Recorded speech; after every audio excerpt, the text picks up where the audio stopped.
iniciado todo esse processo que nós temos.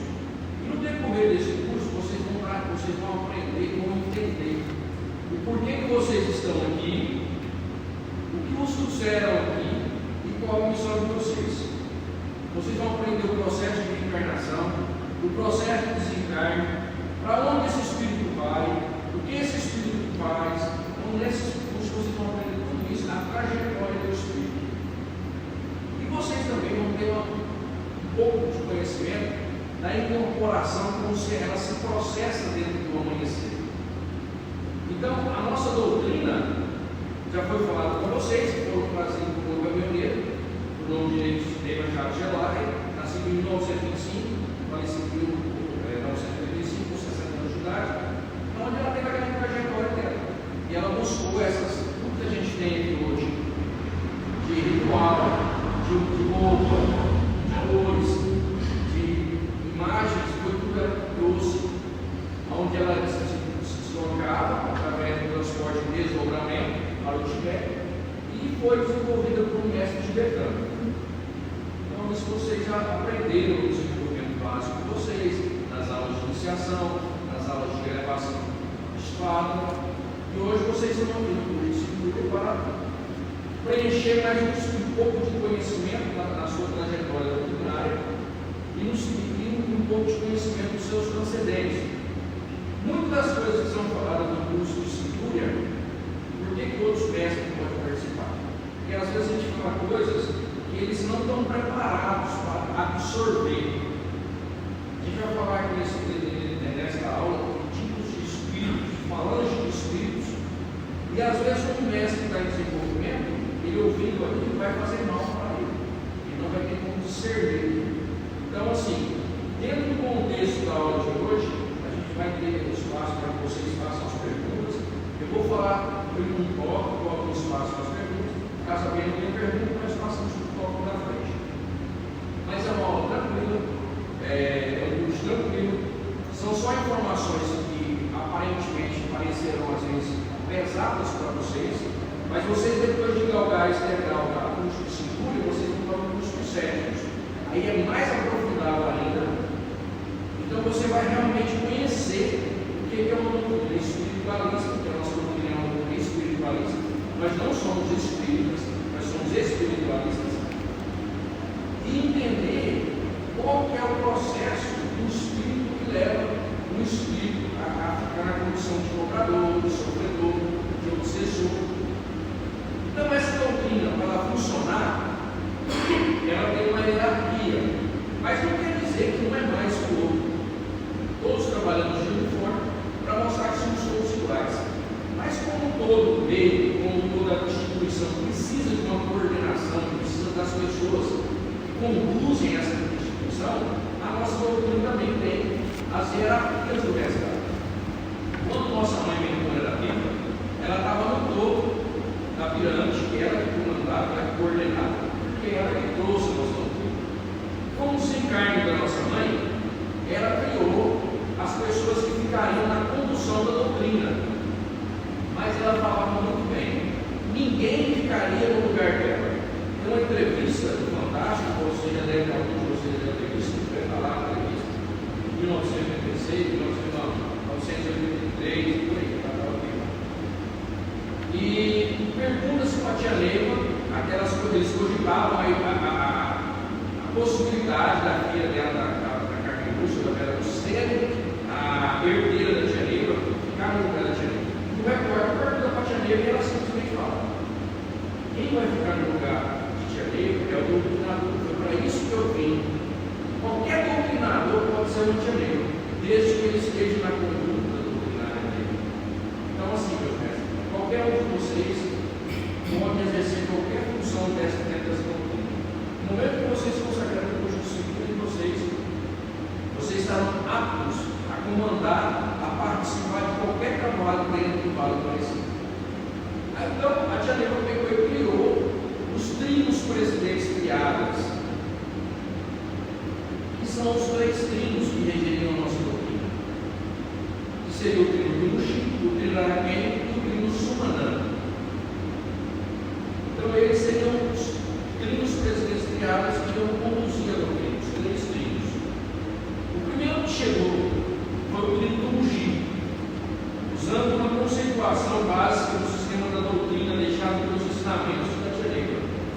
força do reino de Cumarã, herdeiro dos Tucumãs, o Tumultim compõe uma lei intelectual comprometida com as conquistas cívicas, sendo, portanto, raiz da doutrina.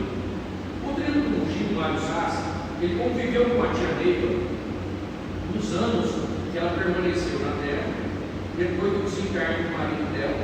Então, como companheiro, ele permaneceu do lado da tia. E ele era um trino intelectual. Então, ele escrevia muitos livros escritos da tia Neiva, era ele que escrevia. Se você pega uma carta da tia Neiva de 1958 a 1985, você vê a mudança da linguagem, o aperfeiçoamento da linguagem, porque a tia Neiva não tinha formação escolar, e ela escrevia muito ruim, às vezes até difícil para entender. E ele foi auxiliando a nossa mãe mentor e melhorou muito a forma de comunicação dessas cartas. Então, o trino Tumultim, ele era aquele trino intelectual, o trino intelectual da doutrina, o trino que via as leis, o trino que estudava como era o funcionamento e passava para a tia. E ele muitas das vezes achava que a tia não prestava atenção, mas a tia, naquela evidência dela, via tudo que ele estava sendo escrito. E ela concordava com aquilo, porque realmente estava tendo projeção. Nossa doutrina é isso, é projeção. Eu estou falando disso na hora que eu estou falando de corporação. O segundo a chegar foi o Araquém, que dispunha das mesmas forças dos Tumultins, mas na linha carne dos encantos dos processos obsessivos. O que era o Araquém? Ele era o trino responsável, era o executivo da nossa doutrina, responsável pelo processo desobsessivo, pelo processo de trabalho desobsessivo. E esse foi o nosso segundo trino, foi o Nestor Salvador Livre, trino Araquém. O terceiro a chegar foi o trino Sumanã. Esse também dispunha das forças dos Tumultins e também dispunha das forças dos Araquéns, porém era mais voltado para a cura. Então, os três trinos, cada um deles dispunha de três raízes e forças. Então, vocês compunham assim o primeiro nome. Então, vocês pegam três raízes vezes três trinos, 9, o nono. Então, seria o primeiro nome, ou o nome. Então, os três trinos formavam esse nome. Quando vocês entram no templo, vocês se deparam logo com a mesa evangélica, que é um portal de desintegração. Vocês caminhando passam pelos tronos, que é onde está a cura desobsessiva, e na sequência a cura. Então vocês veem que os três trinos formam a porta de entrada do templo. E se vocês na hora tiverem a oportunidade de ouvir o canto de cada trino, vocês vão entender o porquê esses trinos e quais são as funções. Em 1984, baseado na lei Largentine, que é Caminho de Deus, foi consagrado o trino Ajarã. Foi consagrado em 1984, foi um dos últimos consagrados. A tia Neiva baseou na lei Largentine, na lei iniciática, consagrou ele para que ele fosse um mestre, um trino responsável pelos tempos externos. Esse dispunha das forças da vigia, as condições dele dispor das forças dela, para levar as consagrações nos tempos externos. Então, o trino Ajarã, ele compunha esse quadro de trinos, mas com a responsabilidade de atuar nos tempos externos. Então, todos os tempos externos eram responsabilidade do trino Ajarã. E o trino Tumultim, o trino Araquém e o trino Sumanã, responsável pela condução da doutrina no templo. Feito isso, formou-se 4 trinos. Cada trino tinha 3 raízes. Nós tínhamos 3 trinos, com 3 raízes formando 9. Com os 4 trinos, com 3 raízes formando 12, os 12 apóstolos. Então vocês veem a origem que vem a nossa doutrina baseada na lei de nosso Senhor Jesus Cristo. Então formou-se assim, completou-se assim a formação crística da nossa doutrina, que foi a formação das heresias dos 12 apóstolos. Meus mestres, depois dos trinos, a gente vem com os adjuntos arcanos, que são esses adjuntos que já têm um certo tempo de doutrina, já têm conhecimento das leis da doutrina, que já passou por várias experiências nessa doutrina, que sabe comandar todos os trabalhos e o procedimento de todos os trabalhos nessa doutrina. Esses são os adjuntos arcanos, mestres veteranos, que são para serem consagrados. Sei que muitos vão falar assim, mas muitos estão consagrando arcanos novos. São médicos que consagram e que recebem. Mas a lei é clara. As pessoas para chegar à consagração de arcanos, ele tem que ser um mestre preparado, um mestre que conhece o tipo de trabalho, um mestre que tem tempo de doutrina, porque ele armazenou uma bagagem espiritual para receber essa consagração. A consagração, a gente fala consagração, é consagração, não é classificação. Então, na sequência aí, tem os adjuntos arcanos. Depois, os adjuntos não do Espírito, que é a maior classificação dada dentro do tempo do conhecimento. Não existe classificação maior que uma do Espírito. Arcanos é consagração, é outra coisa. Aí é uma hierarquia mais simples, mas é uma consagração. Em hierarquia dada pela doutrina, a maior classificação é uma do Espírito. Um adjunto, a Janã chega a bancar esse uma do Espírito. O adjunto, o dominador chega a uma do Espírito. O pai Zeta Branco é um adjunto Roma 2000, o pai Zeta Branco é Roma 2000. Por que isso? A nossa mãe por trás de olho, ela recebeu uma consagração dos caminhos espirituais de água para trás de olho. O que é isso? É uma consagração altíssima. É aquele espírito que cumpriu tudo que tinha que cumprir nas encarnações.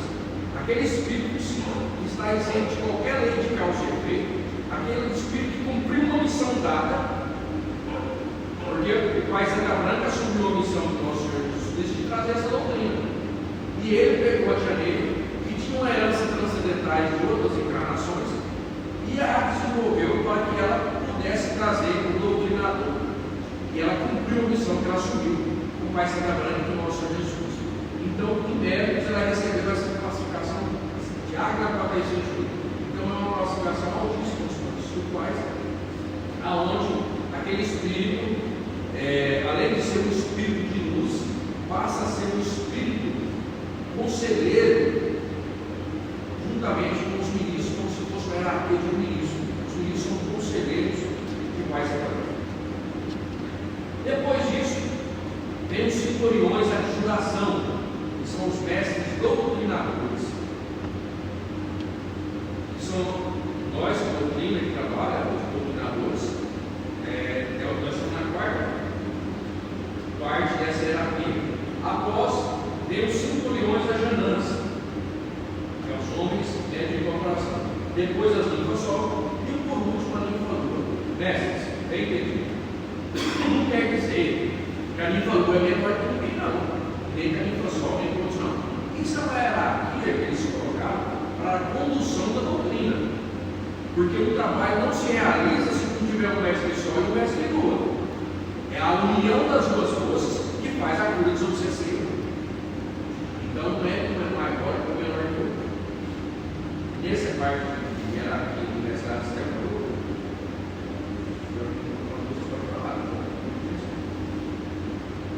e também nós temos a hierarquia espiritual. O que é a nossa hierarquia espiritual? Nós temos o pai Zeta Branca, que é a corrente entrando no espaço. Os outros mentores, os outros, tudo vem, estão sobre as ordens do pai Zeta Branca. Porque foi o pai Zeta Branca que fez um acordo com as missionárias, com as guias missionárias, que elas vinham prestar serviço. Foi o pai Zeta Branca que trouxe os cavaleiros, trouxe o pai Zeta Branca, e fez os acordos espirituais para trazer essa doutrina, para trazer essa força. E a Tia Neiva, no físico, desenvolveu essa força. Então, nossa hierarquia para os pais está branco. O restante é sobre as ordens dele. Crianças e adolescentes, é o outro bloco nosso aqui. Até os 16 anos de idade, participam de um projeto desenvolvido para a orientação dessas crianças. A partir dos 12, menores são autorizados a ingressar com uma falange, a saber, de chamas gregas, mais episcopais. Mestre, esse estatuto adolescente, a gente só está repassando para vocês, porque está no roteiro e para vocês terem conhecimento. Então, uma criança até os 16 anos, ela aprovação, aquela criança que participa do projeto.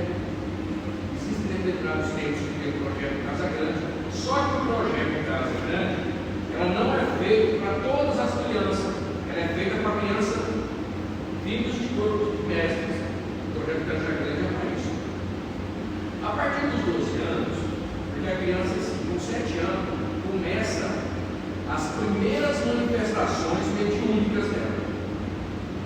Então, ela vai sofrendo aquelas identificações mediúnicas e com 12 anos ela pode vir com a gente e seguir uma falange missionária, que é da Litiana, da Grega, da Maia, do Príncipe ou do Mago, que a gente chama de falange de apoio. Falange que apoia as outras falanges. A partir dos 18 anos, aí ela pode escolher uma outra falange missionária para que ela possa seguir a sua jornada. Aos 16 anos de idade, mediante a organização com o espírito dos pais e dos responsáveis, adquire o direito de desenvolver a sua mediunidade com os adultos, com as seguintes orientações: não participar dos trabalhos da viagem de comunicação, prontos a divulgar o oral, não permanecer no trem com as próximas 20 horas. Ou seja, com 16 anos de idade, a mediunidade começa a florar. Aquela mediunidade, a pessoa começa a sentir ela. E aquilo às vezes começa a fazer mal. Porque é uma energia que vai chegando, e ela começa a derramar. Vamos falar da derramada, da derramação. Mas é a hora que ela sente a necessidade de desenvolver. As crianças são orientadas a desenvolver como ninfa sol. As meninas, os meninos como jaguar sol. Por quê? Porque o corpo dela está em fase de desenvolvimento. Como o corpo está em fase de desenvolvimento, para que não atrapalhe o desenvolvimento físico, ela desenvolve como dominador. Mas tem níveis que desenvolvem como parada. Sim, quando há manifestação de incorporação, que aí tem questionamento. Né? Aí ela mesma está com 16 anos de incorporação. E assim, outras e outras. Mas por quê? Porque ela se incorporou, ela não tem nem que fazer teste, não tem nem que ver a verdade. Porque a criança, então, ela não é participa passada do teste mediúnico que vocês passaram. Não, ela já entra como doutrinadora ou como doutrinador. Mas no momento que ela manifesta a incorporação, aí há necessidade de ser desenvolvida como pé de incorporação. Certo?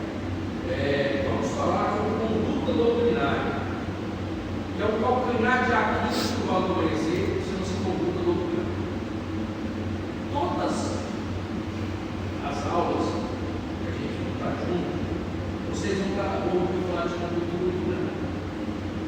A conduta doutrinária é o que nos fortalece das doutrinas.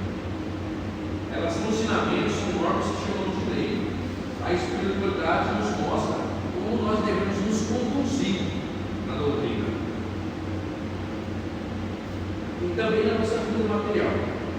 Às vezes nós pensamos que só somos jaguares como estamos no uniforme. Mas não é o uniforme que define o jaguar.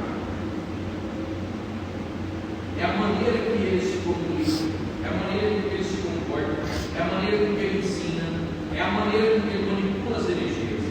Porque muitas das vezes vocês estão no mundo físico e lá vocês não estão de uniforme, mas vocês não deixam de ser jaguar. Então lá fora é a mesma coisa, vocês têm que pautar as ações de vocês para que vocês também possam atingir a evolução. Porque aqui no tempo vocês trabalham, muitos falam assim, que você trabalha para ganhar bônus. Ganhar vagabundos, para evoluir seus curadores, é assim que o pessoal fala. Mas você não evolui seu curador somente trabalhando aqui no tempo. Você também evolui lá fora, no seu dia a dia, no seu comportamento, na maneira de você ajudar, na maneira que você trata a sua família, na maneira que você trata o seu irmão. Então, isso também você ganha com os olhos. Então, da maneira que você se conduz no seu dia a dia. Isso é conduta doutrinária.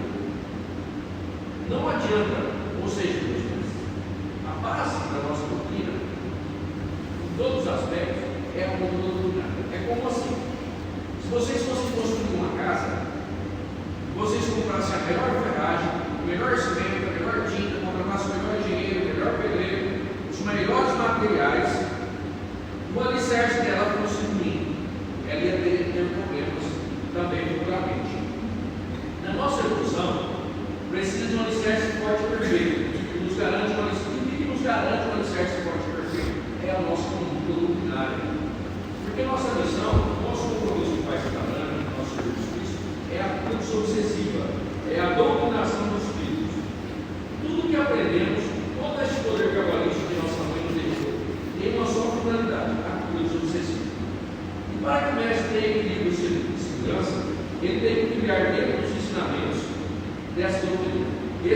esses ensinamentos, essas orientações servem para proteger o mestre. Temos que ter essa preocupação, ter a humildade perante os ensinamentos, porque senão a gente vai cometer os mesmos erros que a gente cometeu em outras encarnações. Então, para que a gente não venha aqui cometer esse erro, a nossa doutrina nos dá todas as condições da gente errar menos, da gente poder cumprir a nossa missão melhor. Porque quando daqui partirmos, nós seremos chamados e seremos interrogados, e lá será perguntado para nós o porquê que nós deixamos de cumprir muitas das coisas, não só pelo que fazemos, mas também pelo que deixamos de fazer. Muitas das vezes vocês vão falar assim: eu vou o tempo da quarta-feira, coloco meu uniforme, vou para o trabalho, trabalho domingo, para as consagrações, estou em tudo ali, e não sei o que está acontecendo, por que eu estou devendo? Vocês não é questionado por isso, porque às vezes, quando chega no momento, quando você vai reencarnar, você assume um compromisso com o Senhor Jesus Cristo, vai ser branca, e isso vai ser cobrado. Então não é porque você está no tempo todos os dias, manipulando aquelas energias, que você vai receber tudo aquilo. A condição espiritual de cada um é diferente do outro. Tem aquele que vai uma vez no mês, você tem que ficar morado no tempo.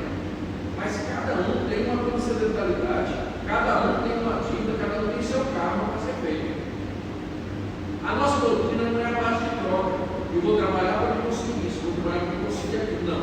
A nossa doutrina, você trabalha, você vem neste mundo, você assumiu um compromisso. Você não falou que vai ser trabalhando assim, vai ser trabalhando, eu vou trabalhar para uma fazenda, uma casa, um carro, não. Vai ser trabalhando. Eu quero a oportunidade para encarnar, para mim pagar minhas dívidas do passado que eu fiz aos meus cobradores. Pelo que eu deixei de fazer. É isso que eu quero. E quando você está lá pedindo que vai ser trabalhando, às vezes você perde aquela condição de extrema necessidade. Você tem que passar para poder. Você pediu aqui. Não foi o pai que te deu, você que pediu. Então, muitas das vezes, quando a gente julga muitas das vezes, fala assim: o outro ali vai ter esse banco, tem que falar, não, tá bom. E eu que estou direto não tem nada. Não te dá nada. Não, eu vou te dar condições para a sua evolução espiritual. O que eu sempre falo para as pessoas? Você vai seguir uma estrada, que essa estrada é cheia de mato, um cerrado. O que a doutrina te dá? Ela te dá ferramentas para que você possa percorrer aquela estrada de uma maneira mais confortável. O que vocês estão fazendo hoje é isso: vocês estão adquirindo armas, ferramentas para que vocês possam galgar os degraus da vossa evolução.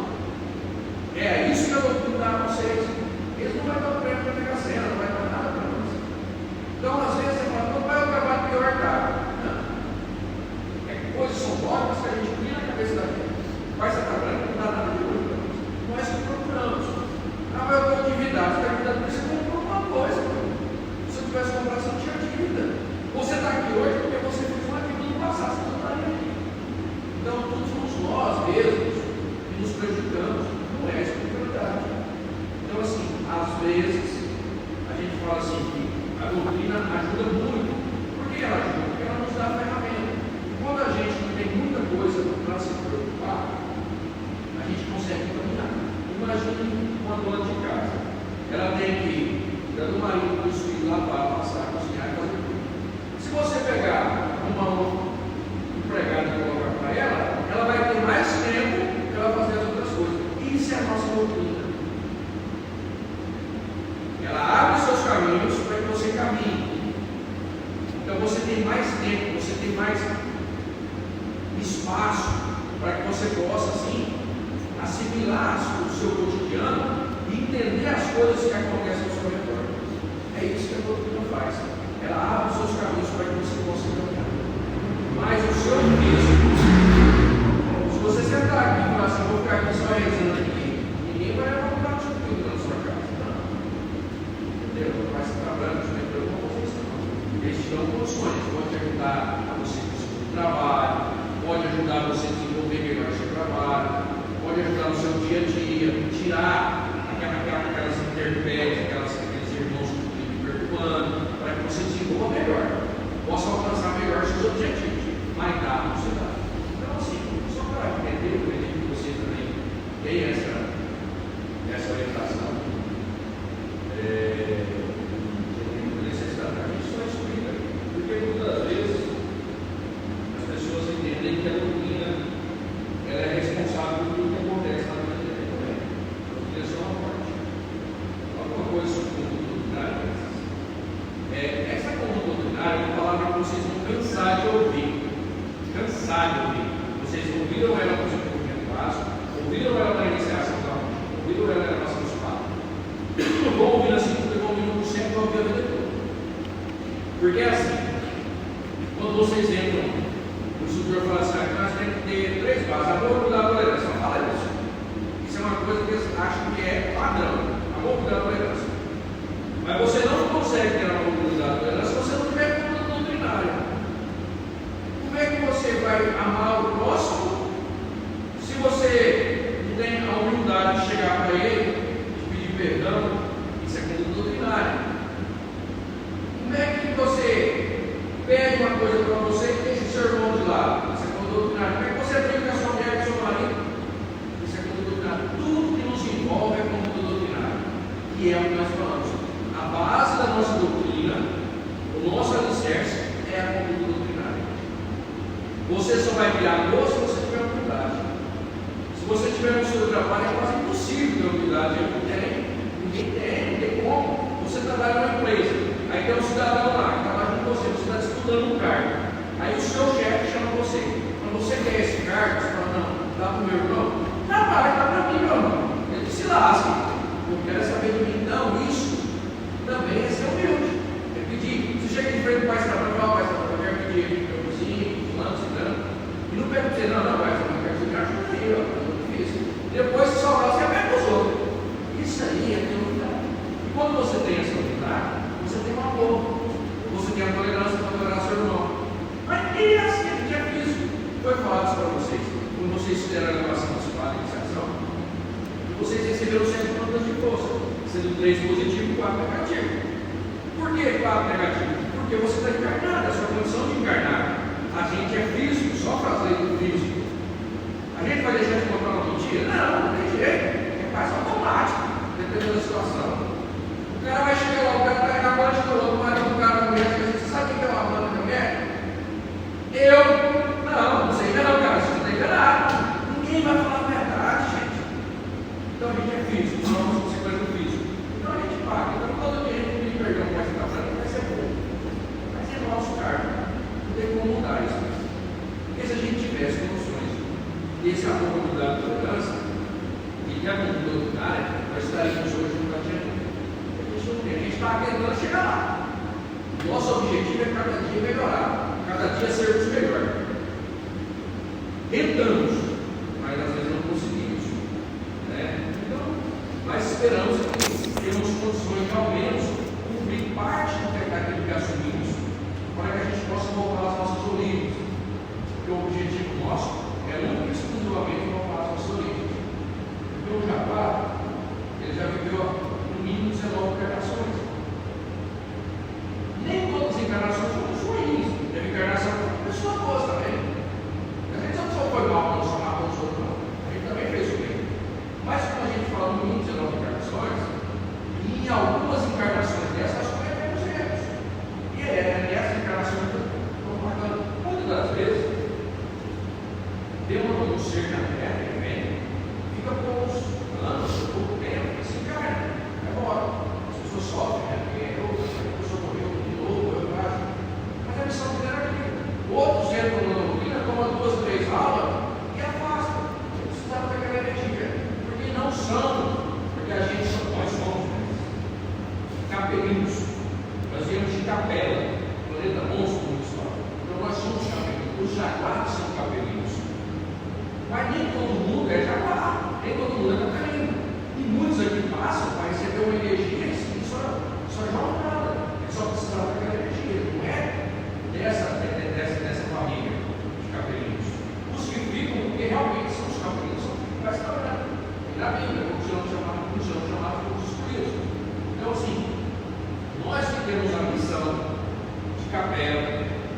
jaguares, de tumãs, de mugins, vivemos essas encarnações.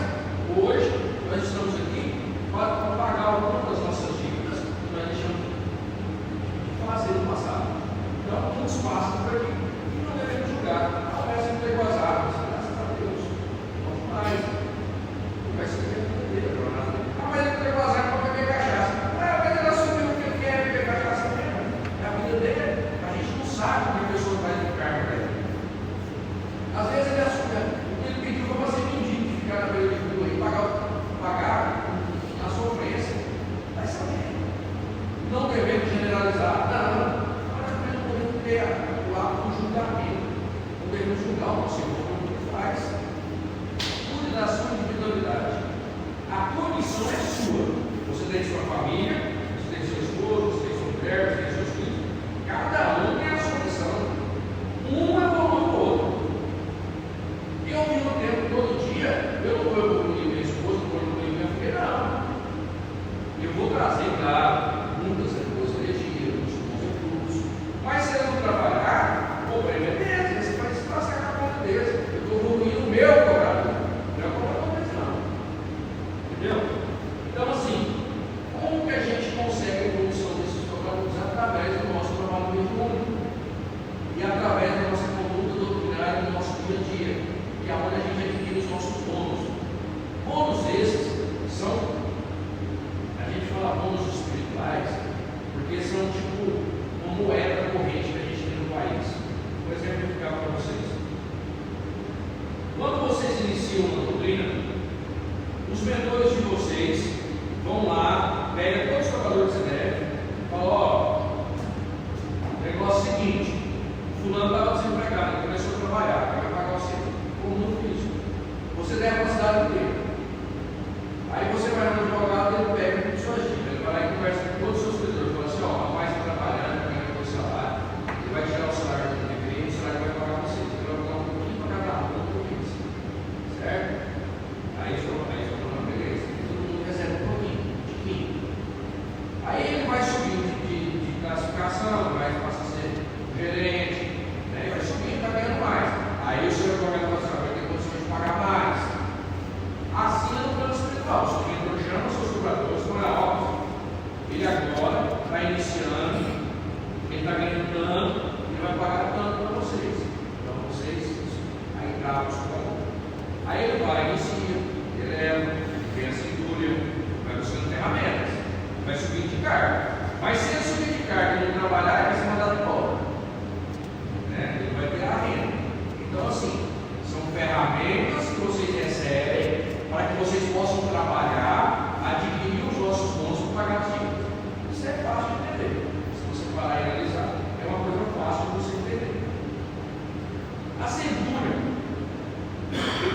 ele é um trecho do segundo passo iniciado no mestre. Você inicia,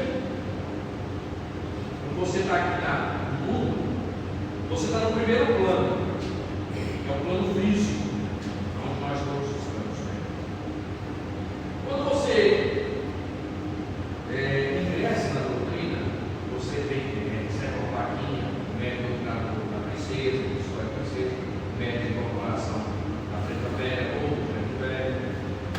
Ele passa a ser um paciente privilegiado, aonde ele tem autorização para trabalhar nos trabalhos evangélicos. Então ele passa a ser um paciente privilegiado.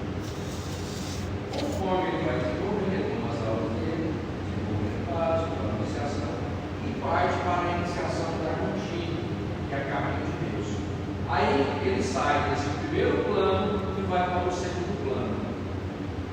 Nesse segundo plano é onde ele começa a tomar as aulas de elevação do espírito. Isso é fácil de vocês.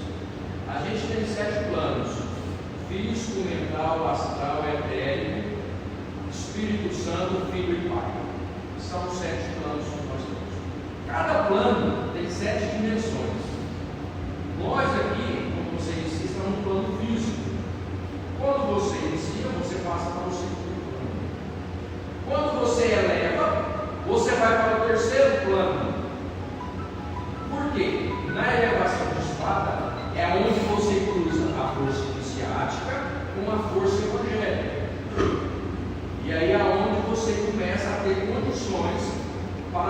preparar para galgar o quarto plano, que é o plano etéreo, que é a centúria.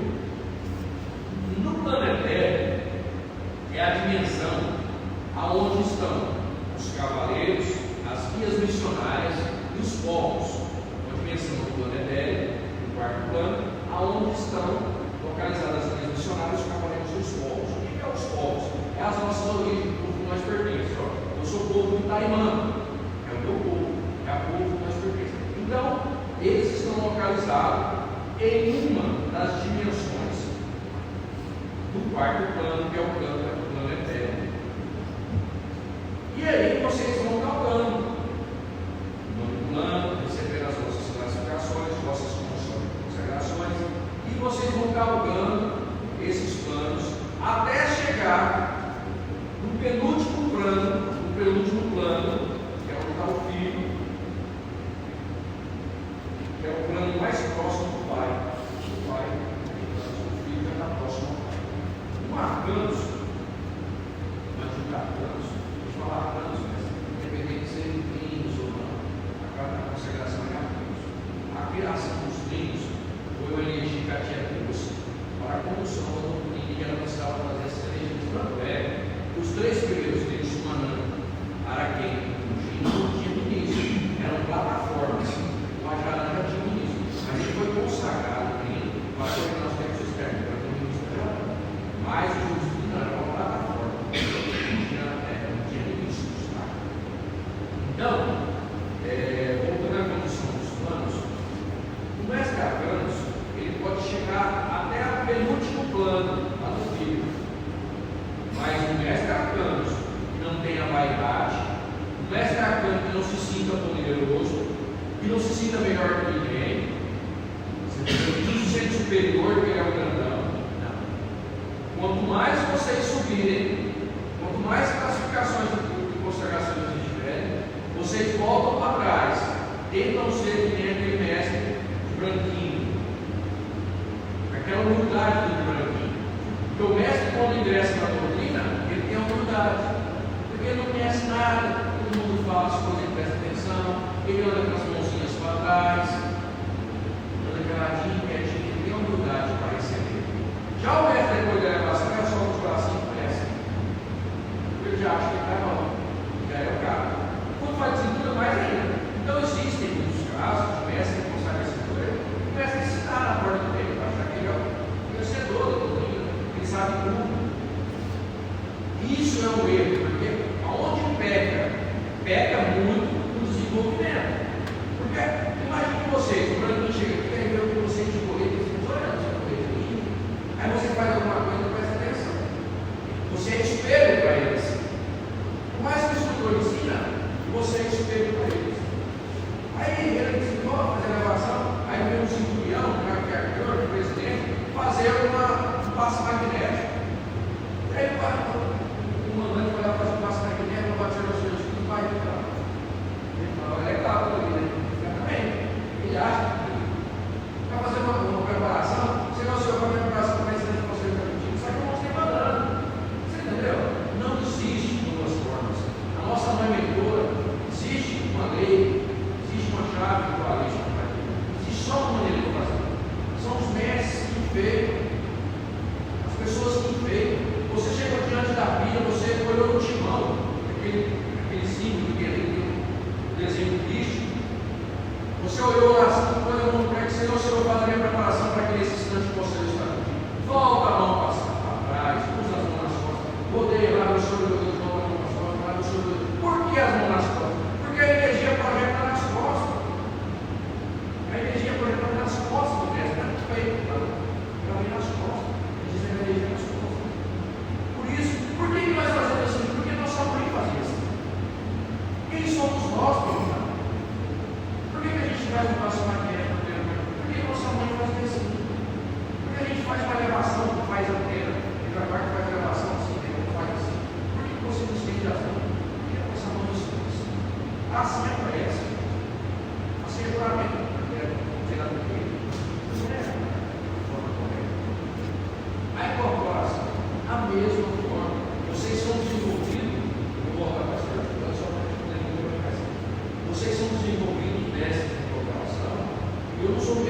preparação, não tive esse merecimento.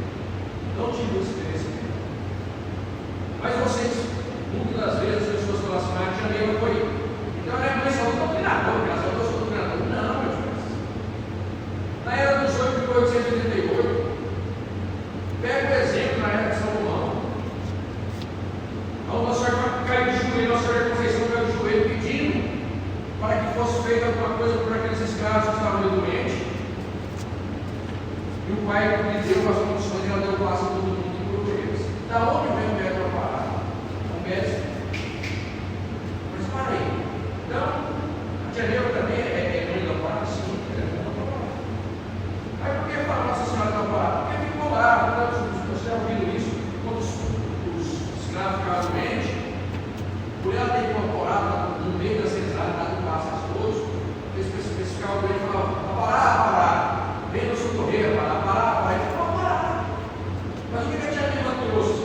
A tia Neuza trouxe a incorporação do sistema crístico, porque senão vocês incorporaram sempre correndo, batendo, empurrando as coisas. Então ela trouxe o desenvolvimento da incorporação. Por que ela fez o compromisso de que ela não queria o filho dela incorporar 100%, para que ele tivesse a consciência do que estava se passando?